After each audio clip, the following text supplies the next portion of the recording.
જય સ્વામિનારાયણ।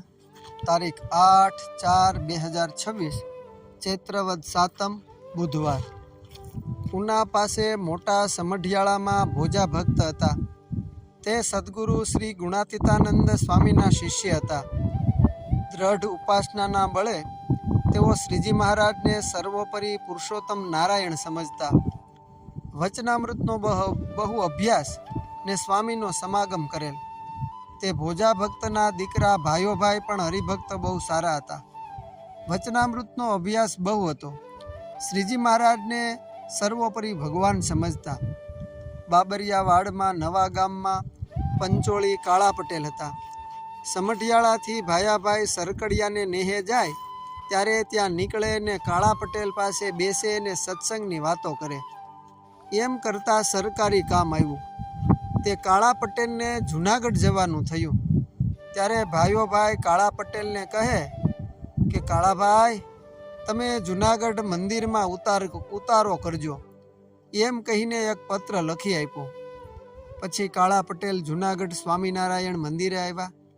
દરવાજા ધર્મશાળા જોઈ અહો અહો થઈ ગયું। પછી મંદિર જોયું ને સિંહાસનમાં વિરાજતા શ્રી રાધારમણ દેવ સિદ્ધેશ્વર મહાદેવના દર્શન કર્યા।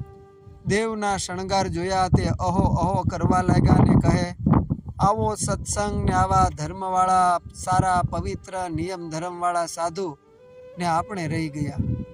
પણ હવે ઘેર જઈ સગાવાલાને બોલાવી સાધુઓને બોલાવી ધામધૂમ કરી કંઠી બંધાવવી છે ને વર્તમાન ધરાવવા છે, એમ સંકલ્પ કરી કામકાજ પતાવી ઘેર આવ્યા। ત્યાં તે અવસ્થાએ માંદા થયા। ત્યારે ભાયાભાઈ સરકડિયાને નેહે જતા ઘોડીએ બેસી નવા ગામ સોસરવા નિસરા ને પૂછ્યું કે કાળા પટેલ ક્યાં? ત્યારે કોઈકે કહ્યું કે કાળા પટેલ તો માંદા છે। તે ભગત તેમને જોવા ગયા ને પૂછ્યું કે કાળા પટેલ કેમ છે? કાળા પટેલે પોતાનો સંકલ્પ જણાવતા કહ્યું કે ભગત, મનની મનમાં રહી ગઈ।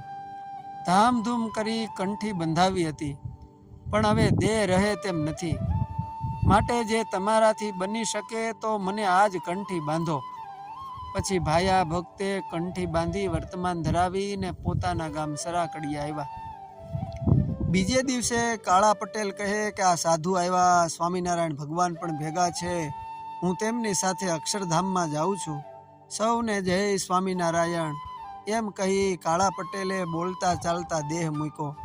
કોઈ કહે છે આ સંત તો બહુ સારા રે, ખરા કલ્યાણ ના કરનારા રે, એટલો જ ગુણા કોઈ લેશે રે, તે તો બ્રહ્મ મોલે વાસ લેશે રે। અસ્તુ જય સ્વામિનારાયણ। ઉત્તર હિન્દુસ્તાનના પરચામાંથી